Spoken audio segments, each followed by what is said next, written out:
Hello fellow travelers, in this video I'm going to show you Hawaiian Airlines' stunning new Leihoku Suite. Not seat, suite. Exclusively available on their Boeing 787-9 Dreamliner. This first-class experience is a significant upgrade from the previous offering on the A330, featuring incredible amenities and a beautiful design inspired by the Hawaiian Islands. But stay tuned until the end of the video, where I'll share my personal insights and reasons why this will be my first and last time flying Hawaiian Airlines first class from the West Coast to the Hawaiian Islands. Without further ado, let's dive in.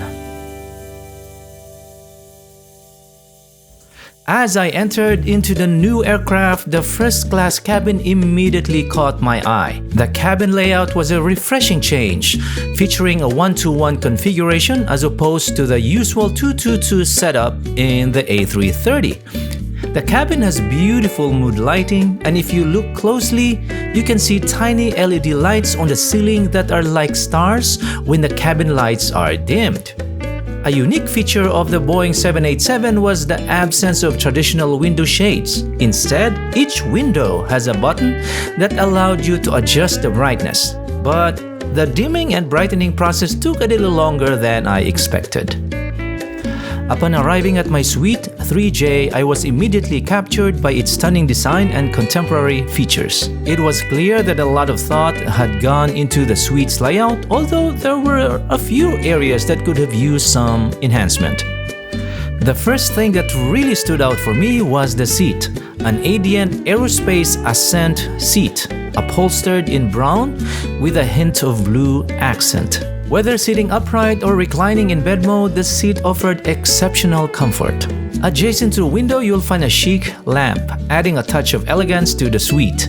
A substantial storage space with a door is situated next to it, housing the headphones for your convenience. A standout feature is the high-tech wireless charger located beside the enclosed storage, making it a breeze to power up your phone.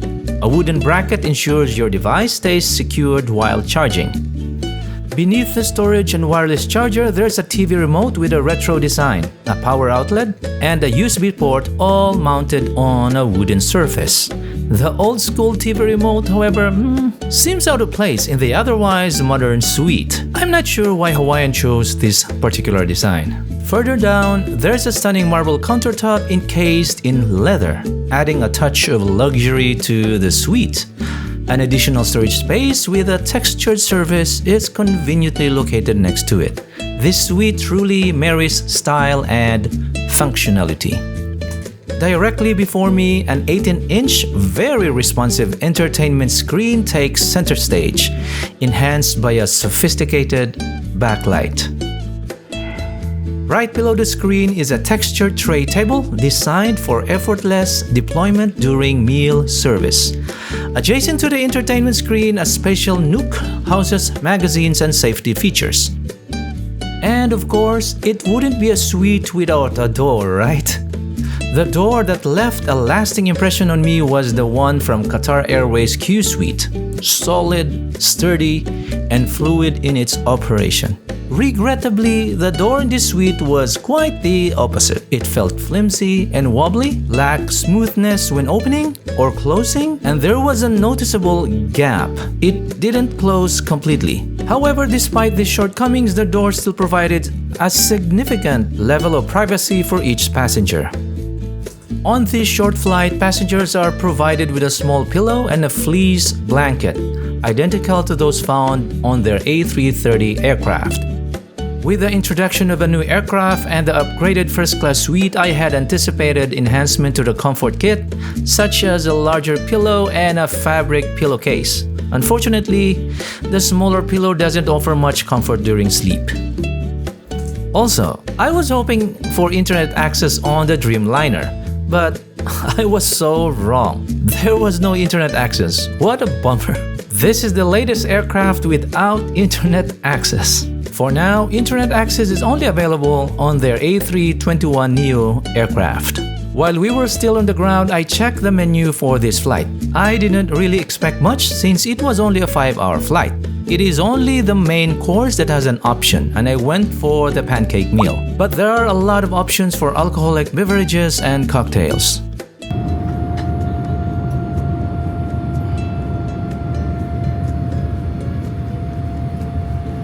As we reached cruising altitude, the cabin and the windows were dimmed. Once the cabin were dimmed, these small LED lights were noticeable and created a beautiful ambience.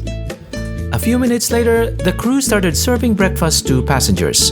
Mauna Loa brand macadamia nuts were served first. By the way, if you ever visit the Big Island, stop by the Mauna Loa Visitor Center in Hilo. And if you're still watching at this time, please don't forget to give this video a like. After I finished the nuts, the crew came back and handed me the first and main courses.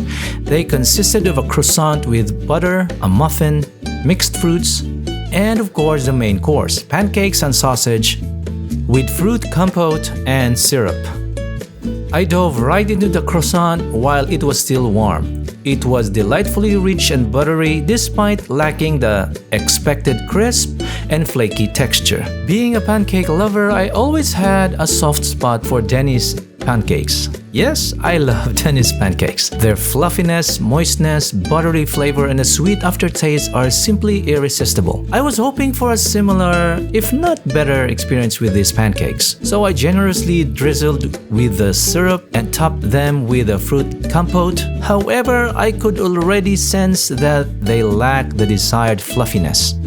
Upon taking the first bite, my suspicions were confirmed. The pancake was disappointingly dry, and even the syrup and fruit compote couldn't salvage the taste. Despite the letdown, my hunger got the better of me and I finished the pancakes.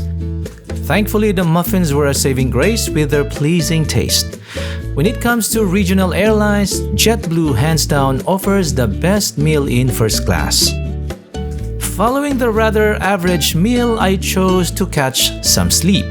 The seat with its thick foam offered a comfortable sleeping surface, although the small pillow was slightly uncomfortable. However, my tiredness overpowered the discomfort and I managed to fall asleep. Upon waking, I requested a soda and was pleasantly surprised to receive a pack of mixed nuts and a cookie along with it. As I mentioned earlier, my journey with Hawaiian First Class is a one-time experience. I'll continue to fly with Hawaiian, but only in economy class. There are two main reasons for this decision. Firstly, my wife and I have a rule. For flights that are 5 hours or less, we opt for economy. For flights that are 6 hours or more, we try to fly business class as much as possible using points. The second reason and a deal breaker is the cost of flying first class with Hawaiian. If you're paying with cash, it can set you back about 1,400 to 2,000 one way. That's quite steep for a 5-hour flight from the west coast to the Hawaiian Islands. If you're paying with points like what we did for our seats, it will cost you $132,500 plus $12 for each seat one way. $132,500. That's how much it will cost you for a one-way seat. To put things into perspective, let me compare this with my recent trip to Taipei, Taiwan from Ontario, California with China Airlines. It only cost me 94,000 points plus $101 for a 12-hour flight. That's a significant difference. However, if you have plenty of cash or points to spare, then by all means indulge in the first class experience on your trip to the Hawaiian Islands. I hope you found this video informative, and don't forget, if you haven't subscribed to my channel, click on that subscribe button. It's free and it will help my channel a lot. Until next time, fellow travelers, bye for now.